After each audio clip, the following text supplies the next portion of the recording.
Mainit na balita, nahuli na ng pulisya ang 3 sa 4 na suspect sa pagpatay sa American marine biologist na si Dr. Kent Carpenter na pinatay nitong linggo ng gabi sa Negros Oriental.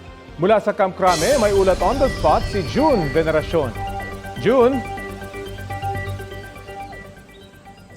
Rafi, isang suspect na lang sa pagpatay kay Ken Carpenter ang pinaghahanap matapos maaresto ang 3 niyang kasama sa hot pursuit operation ng PNP sa Sibulan, Negros Oriental. Unang naaresto kagabi, Rafi, ang suspect na si alias MO na siya umanong bubaril kay Carpenter.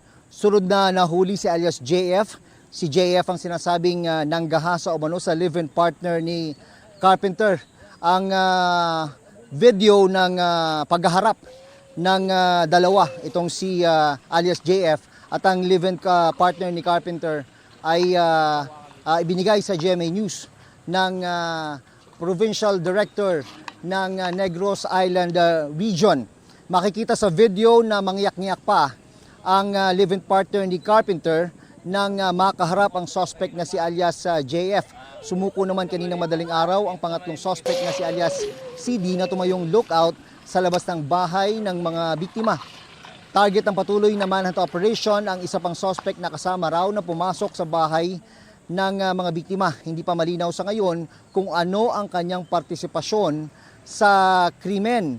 Hinahanap pa rin ang baril na ginamit sa krimen at ang ninakaw na gamit ng mga biktima. Sabi ni PNP Public Information Chief Colonel Alan Reyco, lumalabas na robbery gone wrong ang nangyari. Base sa ebidensya, wala raw kinalaman sa trabaho ni Carpenter ang krimen. Hindi pa matiyak ng PNP kung bakit umabot sa pamamaslang ang insidente. Sa ngayon, masasabi raw ng PNP na lumalayo sa posibilidad na sangkot sa krimen ang live-in partner ng kanyang kapatid. Ang mismong live-in partner daw ni Carpenter ang positibong kumilala sa mga suspect na pumasok sa kanilang bahay. Nilinaw rin ng PNP na hindi naman conclusive ang resulta ng test kung saan lumabas na negatibo sa rape ang kinakasama ni Carpenter. Kailangan pa raw magsagawa ng mas kumpletong test.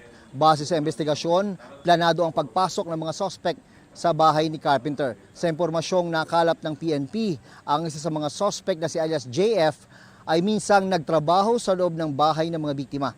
Ito umano ang posibleng dahilan kung bakit pamilyar ang mga suspect sa loob ng bahay at nalaman nila na si Carpenter at ang kanyang kinakasama lang ang nakatira sa bahay. Sabi ng PNP, pupunta ng Pilipinas ang asawa ni Carpenter para iuwi ang kanyang katawan.